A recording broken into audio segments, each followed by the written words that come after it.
A landlord sits down after dinner. Phone buzzes, a tenant message. Hey, I know rent was due today. I'll have it in a few days. You read it, you sigh, and you tell yourself something almost every landlord has said at some point. I'll deal with it later. Nothing dramatic happened in that moment. No argument, no confrontation, no raised voices. Just a small decision to wait. And waiting feels harmless, but the environment just changed. Not loudly, quietly.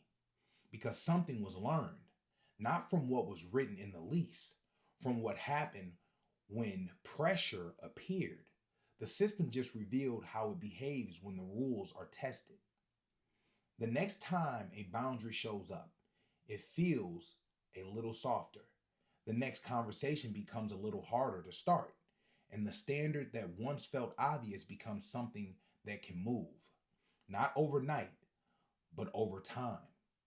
People are always studying the environment around them, not accidentally, practically. They watch what happens when things go wrong. They watch what holds, they watch what bends. And once people understand the pattern, behavior adjusts to that pattern. That's when the property begins running less on lease and more on environment. This is where many landlords misunderstand stability. They believe stability comes from good tenants, tenants who respect rules, who pay on time, who cause fewer problems. But that explanation doesn't hold up very well because the same tenant often behaves very differently depending on the property they're in. In one building, rent arrives early.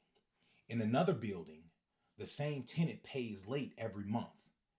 In one property, rules are followed without much friction. In another, every rule becomes a negotiation. The difference is rarely personality, it's the environment. People adjust to the environment they live inside. If boundaries hold, behavior aligns. If boundaries move, behavior tests. That isn't rebellion, it's adoption. The properties that feel calm usually share something simple. Standards are visible. Correction happens early. Outcomes feel steady. Nobody needs reminders about what happens next. The environment already made that clear. The property that feels exhausting usually shares something else. Conversations get postponed. Standards drift slowly. Messages sit unanswered, and decisions depend on emotional energy of the moment. Eventually, landlords start saying something familiar. This property just feels like constant work. But the work didn't come from nowhere. The environment trained it. Stability isn't something landlords stumble into. It's something that gets installed in decisions, in timing, in the moment someone chooses whether to address misalignment now or wait until later. Because those small moments determine the environment, and the environment determines behavior.